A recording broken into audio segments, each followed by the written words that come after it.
2030માં Commonwealth games થવાની છે ને એના માટે આજે મહત્વનો દિવસ છે। કોમનવેલ્થ ગેમ્સ માટે આજે જનરલ એસેમ્બલી મળવાની છે ને અમદાવાદને યજમાની અંગે આ જનરલ એસેમ્બલીમાં આ બેઠકમાં સત્તાવાર જાહેરાત થવાની છે। કમિટીએ ગઈકાલે આયોજન માટે પોતાની દરખાસ્ત રજૂ કરી હતી। નાયબ મુખ્યમંત્રી હર્ષ સંઘવી આ જનરલ એસેમ્બલીમાં ઉપસ્થિત રહેશે। આઈઓસીના સભ્યો અને ગુજરાતના અધિકારીઓ પણ આ એસેમ્બલીમાં હાજર છે। સ્કોટલેન્ડના ગ્લાગોસમાં આજે આ જનરલ એસેમ્બલી મળવાની છે અને એમાં અમદાવાદનું નામ જાહેર થશે। પ્રતિક મારી સાથે વધુ માહિતી સાથે મારા સહયોગી સંવાદદાતા જોડાયા છે। પ્રતિક, તૈયારીઓ અમદાવાદમાં જોરશોરથી શરૂ થઈ ચૂકી છે। કોમનવેલ્થ ગેમ્સ હોય કે પછી આવનાર ઓલિમ્પિક માટેની પણ તૈયારી હોય, અમદાવાદમાં જાણે કે એક લંડન જેવું માહોલ, એટમોસ્ફિયર ખેલ જગત માટે ઊભો કરવાનો પ્રયાસ, અને એમાં આજની તારીખ, આજનો દિવસ ખૂબ મહત્વનો। બિલકુલ નુપુર, આજની તારીખ, આજનો દિવસ અમદાવાદ, ગુજરાત અને ઇન્ડિયા માટે ખૂબ જ મહત્વનો છે, કારણ કે ઔપચારિક જાહેરાત હવે ગણતરીના કલાકોમાં જ થવાની છે કે 2030 કોમનવેલ્થ ગેમ્સ છે તે અમદાવાદમાં યોજાશે અને અમદાવાદ તેની યજમાની કરશે। આપણી સાથે મયુરભાઈ પરીખ છે કે જેઓ બેડમિન્ટન એસોસિએશન સાથે જોડાયેલા છે। મયુરભાઈ, કેટલી મોટી વાત કહેવાય અમદાવાદ, ગુજરાત અને ઇન્ડિયા માટે કે બીજી વખત આ કોમનવેલ્થ ગેમ્સ છે તેનું આયોજન ભારતમાં થઈ રહ્યું છે? આ એક ખૂબ જ મહત્વનો એનાઉન્સમેન્ટ છે અને જે અમદાવાદ, ગુજરાત અને ભારતમાં આ 2030માં કોમનવેલ્થ ગેમ્સ જે આવી રહી છે એ આપણા માટે એક ખૂબ જ લાગણીનો અને ખૂબ પ્રસંગ મોટો ગણી શકાય। અને 2010 પછી આજે આપણે 2030માં આનું આયોજન કરવા જઈ રહ્યા છીએ। આપણી પાસે અત્યારે તમામ સ્ટેડિયમો તૈયાર થઈ રહ્યા છે, જેવી રીતે વીર સાવરકર સ્ટેડિયમ જે 800 કરોડના ખર્ચે તૈયાર, અમિતભાઈ શાહે હવે 2 મહિના પહેલા એનું ઓપનિંગ કર્યું। નરેન્દ્ર મોદી ક્રિકેટ સ્ટેડિયમ પણ આપણે ઓપનિંગ અને ક્લોઝિંગ સેરેમની માટે તૈયાર છે। અને એના ઉપરાંત આપણા જે મોટેરા સ્ટેડિયમની પાછળ 2 કે 3 સ્ટેડિયમની તૈયાર થવાના જે બાકી છે એ ખૂબ ઝડપેથી ચાલુ થઈ રહ્યા છે।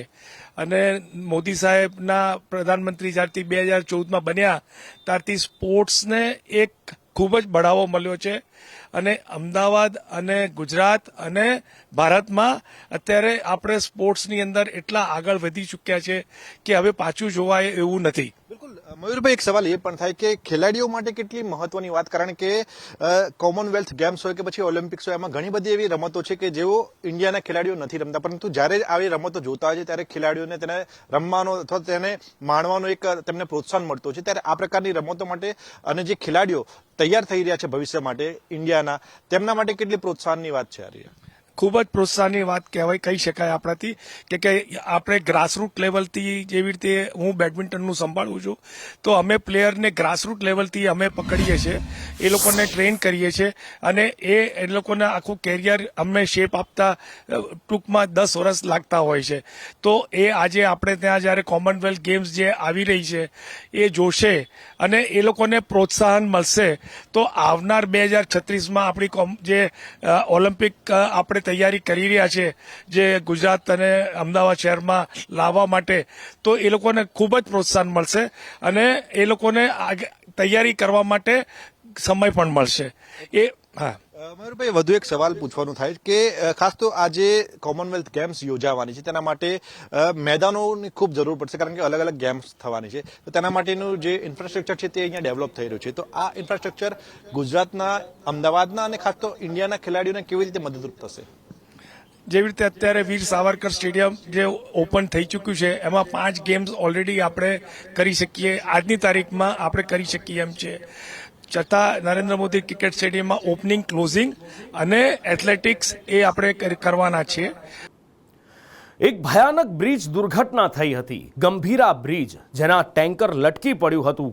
કેટલાય લોકોએ જીવ ગુમાવ્યો, લગભગ 12 લોકોએ જીવ ગુમાવ્યો હતો અને એ પછી દાવો કરવામાં આવ્યો હતો કે કોઈ પણ ચમરબંધીને છોડવામાં નહીં આવે આ બ્રિજ, જેના કારણે દુર્ઘટનાગ્રસ્ત થયો છે। પણ બ્રિજ દુર્ઘટનાગ્રસ્ત થયો, એ લોકોના મૃત્યુ થયા, એને 140 દિવસ થઈ ગયા છે, એટલે કે 4.5 મહિના વીતી ગયા છે, પણ એ છતાં પણ GERIએ હજી તૂટેલી ગડરના સેમ્પલ નથી લીધા। કેટલાક ભાગોનું ટેસ્ટિંગ પણ હજી બાકી છે। વધુ માહિતી સાથે ફોનલાઈન પર સહયોગી સંવાદદાતા નિર્મલ દવે જોડાયા છે. નિર્મલ, નેતાઓના જે બયાનો હોય છે, એમના જે સ્ટેટમેન્ટ આવે છે, દર વખતે એક જ સ્ટેટમેન્ટ, કોઈ પણ ચમરબંધીને નહીં છોડવામાં આવે, પણ એ પછી કામગીરીના નામે હંમેશા મીંડું જોવા મળતું હોય છે. હા, કામગીરી ન થયા પાછળના બહાના અનેક મળી જતા હોય છે. આમાં ચમરબંધી કોણ છે હજી તો મૂળભૂત રીતે નુપુર એ જ નક્કી નહીં થઈ શક્યું. કેમ? એનું કારણ એવું છે કે ગુજરાત એન્જિનિયરિંગ રિસર્ચ ઇન્સ્ટિટ્યૂટને આ બાબતની તપાસ કરવા માટે અને તૂટેલી જે ગટર છે એના સેમ્પલ લેવા માટેની કામગીરી સોંપવામાં આવી હતી. જોકે ગુજરાત એન્જિનિયરિંગ રિસર્ચ ઇન્સ્ટિટ્યૂટ એટલે કે ગેરી દ્વારા હજી સુધી સેમ્પલ જ નથી લેવામાં આવ્યા. હવે એમાં ગેરીનો પણ વાંક એટલા માટે નથી કેમ કે જે કમોસમી વરસાદ થયો એના લીધે પાણીનો ફ્લો વધી ગયો છે. નદીમાં પાણી એટલી હદે વહેણ જોવા મળી રહ્યું છે કે કેવી રીતે સેમ્પલ લેવા એ જ અત્યારે અસમંજસ છે. અંડર વોટર કેમેરાથી પણ સર્ચ કરવામાં આવ્યું, પણ સર્ચમાં પણ એ જ જોવા મળ્યું છે કે પાણીમાં ડહોળાશ છે. એટલે આ ગટર કઈ જગ્યાએ અત્યારે છે પાણીની અંદર એ જ ખબર નથી પડી રહી. બીજી તરફ ઝારખંડના ધનબાદમાં પણ એક સેમ્પલ મોકલવામાં આવ્યો હતો જેનો ટેસ્ટિંગ રિપોર્ટ કરવા માટેની જરૂરિયાત ઊભી થઈ હતી. એ ટેસ્ટિંગ રિપોર્ટ પણ સરકારને મળી ગયો છે. એનો અભ્યાસ કરવામાં આવી રહ્યો છે. અભ્યાસ પૂરો થશે અને ત્યારબાદ આખી જે ઘટનાના તારણો જે અભ્યાસ સામે આવશે તે તારણો વિશે મુખ્યમંત્રીને વાકેફ કરવામાં આવશે અને ત્યારે ખબર પડશે કે આખરે આ ઘટનામાં ચમરબંધી કોણ છે. એની સામે પગલાં લેવાય છે કે નહીં એ તો પછીથી નક્કી થશે, પણ ચમરબંધી કોણ છે એ હજી સુધી નક્કી નથી થયું. નિર્મલ, માહિતી બદલ આભાર.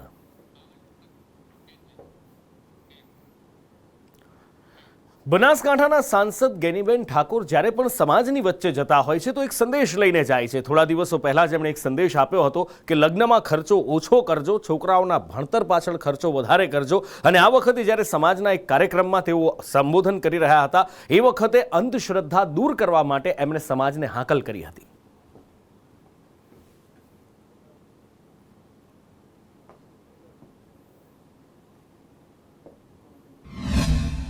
ગુજરાતમાં ભુવાઓની સંખ્યા વધતી જાય છે.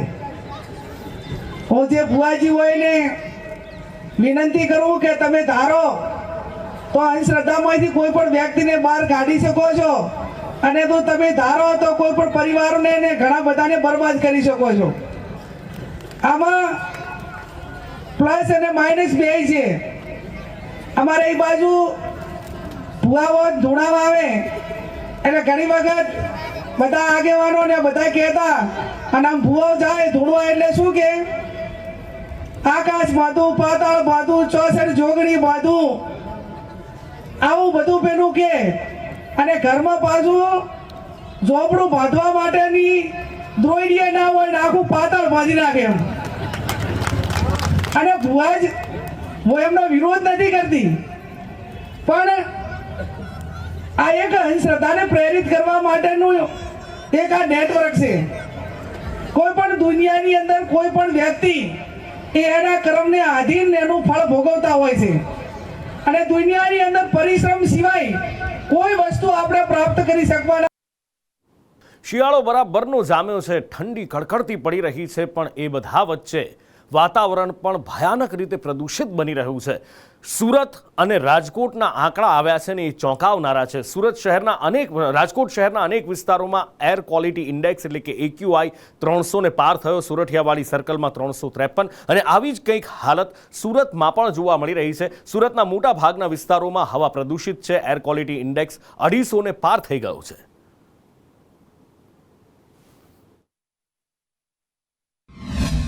રંગીલા રાજકોટ શહેરમાં છેલ્લા એક સપ્તાહની અંદર પ્રદૂષણનું સ્તર છે તે ઉચ્ચતમ જોવા મળી રહ્યું છે. છેલ્લા 24 કલાકની અંદર AQIનો જે આંકડો છે શહેરના અલગ અલગ 3 વિસ્તારમાં 300 પાર પહોંચી ગયેલો જોવા મળી રહ્યો છે. મહાપાલિકા દ્વારા શહેરના અલગ અલગ વિસ્તારની અંદર પ્રદૂષણનું સ્તર છે તે માપવા માટેના ખાસ મશીનો છે તે મૂકવામાં આવ્યા છે, જેમાં જામ ટાવર ચોક હોય, સુરઠિયાવાડી સર્કલ હોય કે પછી રાજકોટ મહાપાલિકાની સેન્ટ્રલ કચેરી હોય, આ ત્રણેય સ્થળો એવા છે કે જ્યાં સૌથી વધારે પ્રદૂષણ નોંધાયું છે અને AQIનો જે આંકડો છે 300 પાર થતો જોવા મળી રહ્યો છે. આ થવા પાછળનું કારણ ઠંડી અને તેની અંદર હવામાં રહેલા જે કણો છે તેની અંદર ધૂળના કણો વધુ માત્રાની અંદર જોવા મળી રહ્યા છે. મોટા પ્રમાણની અંદર વાહનોની અવર જવર અને કન્સ્ટ્રક્શન કામના કારણે આ વિસ્તારો છે તેની અંદર આ પ્રકારનું પ્રદૂષણ જોવા મળી રહ્યું છે. પ્રદૂષણનું સ્તર દર વર્ષે શિયાળાની અંદર વધી જતું હોય છે, પરંતુ આમાં પણ એ નોંધાયું છે કે શહેરના અલગ અલગ વિસ્તારમાં અલગ અલગ કલાકોએ પ્રદૂષણનું સ્તર છે તે વધુ માત્રામાં જોવા મળી રહ્યું છે. પ્રદૂષણના સ્તરને ઘટાડવા માટે મહાપાલિકાએ કોઈ પગલાં ભરવા પડશે એ પ્રકારની અનુભૂતિ અત્યારે શહેરીજનો કરી રહ્યા છે. કેમેરામેન માધવ ભટ્ટ સાથે મયુર સોની, સંદેશ ન્યૂઝ, રાજકોટ. સુરત શહેરની આબોહવા સતત બગડી રહી છે અને અત્યારે સુરત શહેરમાં પ્રદૂષણનું પ્રમાણ છે તે સતત વધી રહ્યું છે. એર ક્વોલિટી ઇન્ડેક્સ છે તે પણ 250ને પાર પહોંચી ગયો છે. છેલ્લા 2 દિવસથી સુરત શહેરમાં આ પ્રમાણે ધુમ્મસ છાયું વાતાવરણ છે. લોકોને શ્વાસ લેવામાં તકલીફ પડી રહી છે. સાથે જ વાત કરીએ તો આંખોની અંદર બળતરા પણ થઈ રહ્યા છે. સાથે જ જે વાહન ચાલકો છે તેમની આંખોમાં જાણે કોઈ ધૂળ નાખ્યો એ પ્રમાણેના દ્રશ્યો છે તે અત્યારે સામે આવી રહ્યા છે.